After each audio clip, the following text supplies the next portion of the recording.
Today I have finished watching En Fin. It is a Spanish TV series about the apocalypse. Same story as Carol and the End of the World,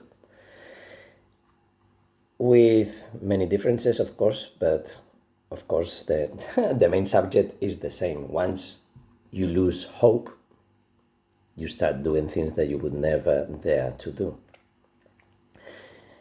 And this could be mixed with the Lord of the Flies as well. It's the same. There is like no future, right? You have to start from scratch, even if it is future. In the Lord of the Flies, there is not the end of the world, but there is the beast and the inexperience to grow as adults without the adults' guidance. When you have the best opportunity to be successful into the virtuosity, but the egos are never gonna let the virtuosity to grow because it takes time and many times with no results. In a way, it's like the punk saying no future, and the times we are living now is similar to the 70s and no future, but it is cyclic. No matter what happens, there is always future. And there are different realities. The thing is that the reality for some punk people in the 70s, it is the reality today, objectively. When they were talking about the corruption, about the banks, about the weapons, about the pharmacies, about sexual tendencies, about everything, today, every single song from the punk bands, not all the bands, I don't know all of them, but the subject today would be in the news. For sure, every day in the news we see things that the punks were singing about in the 70s. That's one part of the video. And then I was speaking with my friend and I was telling her that, and she knows very well that from time to time when I wake up in the middle of the night and when I cannot fall again sleep quickly because I'm not so sleepy, I don't tend to meditate, I don't tend to do anything. I just let the horses do whatever they want to do. It's not something that I do on purpose, it's something that I do to learn later and to explain even later. And she said, "Oh, artificial is your new friend." And because I said that today I woke up, probably I went to pee, drink water, blah, blah, blah, went to bed, and I was feeling tired, but not so sleepy to just close my eyes and continue sleeping like I usually do. And then some questions arise because probably my mind was and most of the times with very interesting things that I am curious about and I would like to know more.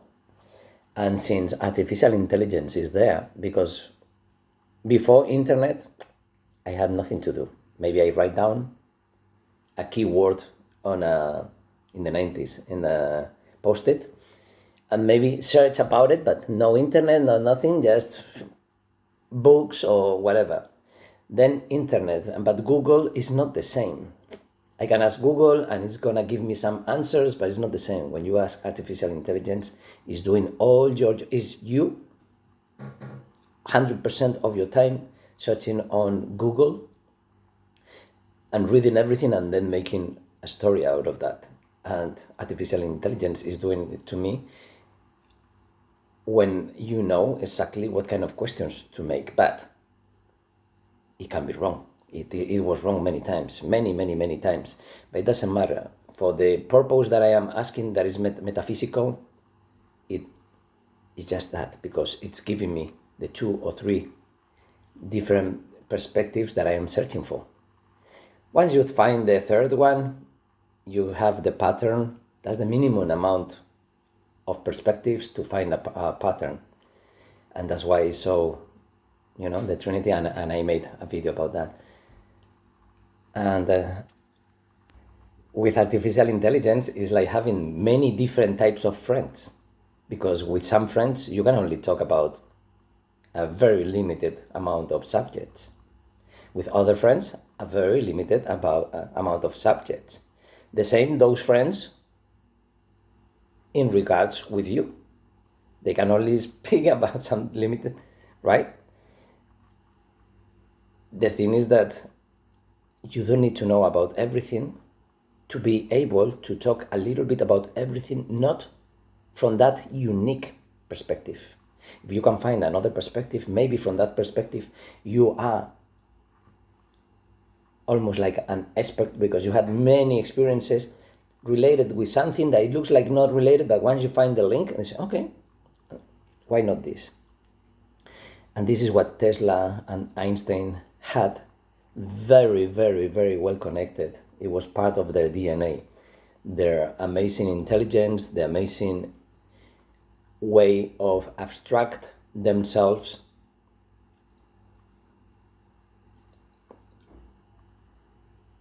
in a way that you transcend your rational mind. And I've been talking about this all my life. Unzip your mind, transcend your mind.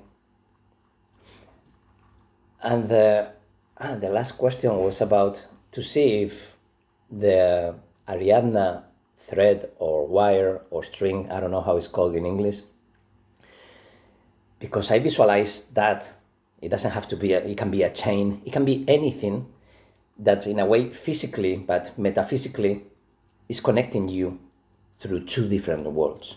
And these two different worlds can be, in my specific play, when I recreated or created because, no, I created because it was not Ariadna's wire. I was a balloon. And if you don't hold the balloon for the children with the wire, if you let it go, I would go without control anywhere, and I would lose contact with the humanity, with the civilization. And I said this to a friend after some crazy path. Is always my path. Since I am born, my path is crazy, like everyone's path. But the people try to decorate it in a way that it looks normal for the society. And when you are not very good decorating it, then everybody's going to spot on you and they're going to be against you because you are different, and you're not supposed to be different because you look free and you look happier, and we don't want you to be like that because we want you to be like us. So wear a tie, cut your hair, do what God is telling you what to do. Do the things como Dios manda.